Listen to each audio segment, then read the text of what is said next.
Tuesday, the 19th of January 2021. Welcome to Top Tips Tuesday. How are you feeling? How is 2021 shaping up for you?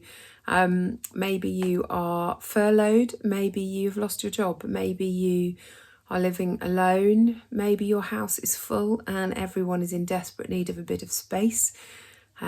Maybe in the last couple of weeks you have not only been trying to work but also teach your children perhaps. Life is certainly very varied for all of us, isn't it? My encouragement to all of us today, I've been reading a variety of different things in the Bible, but I was reading Galatians last week, which is a letter that Paul, who was just a complete legend, wrote a lot of the New Testament.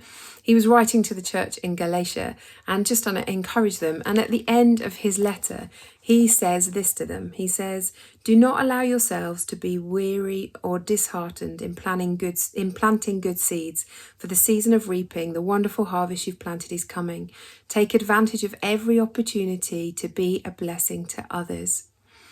And I read that and it's really struck me. So I've been chewing on it the last few days, particularly the bit that says, "Do not allow yourselves to become weary or disheartened." Particularly, Paul is saying, in planting good seeds. But that feeling of weariness and disheartenedness, I don't know about you. I'm normally quite a positive, out there type of a person. And I'm trying to still be. I think this current lockdown that we're in, I'm finding harder than the last one. The novelty has worn off. The work from school for our kids has increased, which is absolutely fine. But it just means we are juggling more with trying to work and teach them as well. So, and also I haven't seen my family and some of you guys, some close friends for such a long time. It feels like all the things that really bring me life, I can't do at the moment. And that becomes wearisome. I become disheartened, particularly like a day like today when I'm filming this. It's wet and windy and horrible outside. We will still go for a walk, much to my children's angst, but it's not quite the same as the glorious sunshine and heat that we had back in April and May, is it?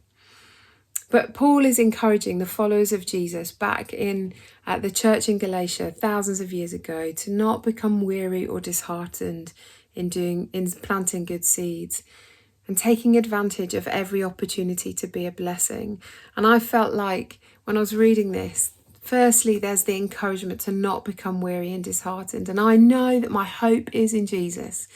And so that if I can take a step back and think about that, I'm less likely to become disheartened. And then take every opportunity to be a blessing. My challenge to all of us this week is to see if we can make the most of this opportunity that we find ourselves in to practically and safely be a blessing to somebody else. Maybe somebody in our household, maybe our neighbours, maybe a work colleague. You could send them something in the post. Maybe you know somebody who is a key worker working on the front line and you could send them some flowers or a card or just pop a meal on their doorstep or something to be a blessing. I know that in the first lockdown, I was full of ideas of how we could be a blessing to our neighbours. I've still got lots of ideas, but they're generally staying on the page at the moment. I feel that weariness has caused me to not necessarily take all the opportunities I could.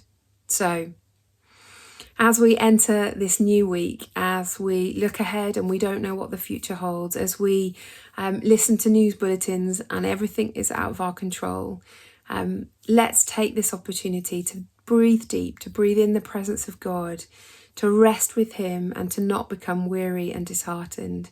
But let's take every opportunity we can to be a blessing to those around us. Have a wonderful week, guys, whatever that looks like.